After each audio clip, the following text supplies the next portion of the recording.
আচ্ছা বলুন তো, দিল্লি চলো কে ডাক দিয়েছিলেন? স্যার, নেতাজি সুভাষচন্দ্র বোস। বাহ বাহ, খুব ভালো। আচ্ছা, একজন দেশপ্রেমিকের নাম বলুন তো।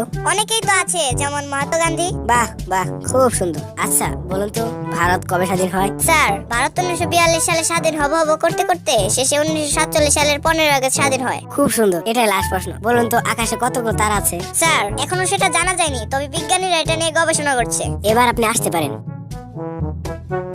ভাই আপনাকে কি কি প্রশ্ন করছে? প্রশ্নগুলো আমার তো মনে নেই, কিন্তু উত্তরগুলো হচ্ছে নেতাজি সুভাষচন্দ্র বোস। অনেকেই তো আছে, যেমন মহাত্মা গান্ধী। 1942 সালে হব করতে করতে শেষে 1947 সালের 15 আগস্ট। এখনো জানা যায়নি, তবে বিজ্ঞানীরা এটা নিয়ে গবেষণা করছে। আপনার নাম কি? নেতাজি সুভাষচন্দ্র বোস। আপনার বাবার নাম কি? অনেকেই তো আছে, যেমন মহাত্মা গান্ধী। আপনার কবে জন্ম হয়েছে? 1942 সালে হব করতে করতে শেষে 1947 সালের 15 আগস্ট। আপনি কি পাগল হয়ে গেছেন? এখনো জানা যায়নি, তবে এটা নিয়ে বিজ্ঞানীরা গবেষণা করছে।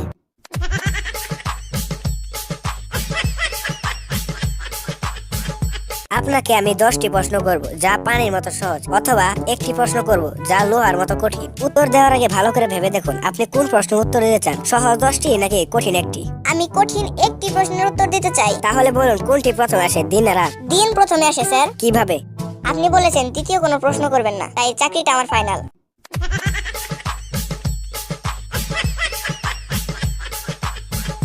একজন মানুষ কিভাবে 8 দিন না ঘুমিয়ে থাকতে পারে? কোনো সমস্যাই নেই, সে রাত্রে ঘুমাবে। একটি দেওয়াল বানাতে 8 জন লোকের যদি 10 ঘন্টা সময় লাগে, তাহলে 4 জন লোকের কতক্ষণ সময় লাগবে? কোনো সময় লাগবে না, কারণ 10 জন লোক সেই দেওয়ালটি ততক্ষণে তৈরি করে ফেলবে।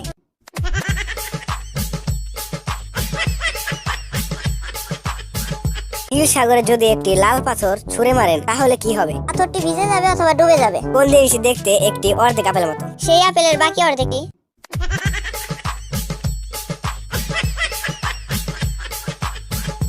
এক হাতে একটি হাতিকে কিভাবে উপরে তুলবেন? এক হাতে আটবে এমন হাতিকে জীবনেও খুঁজে পাবেন না। কংক্রিটের মেঝেতে ডিম ফেলবেন, কিন্তু ফাটবে না, কিভাবে করবেন এটা? কংক্রিটের মেঝে অনেক শক্ত, তাই ফাটার কোনো আশঙ্কাই নেই।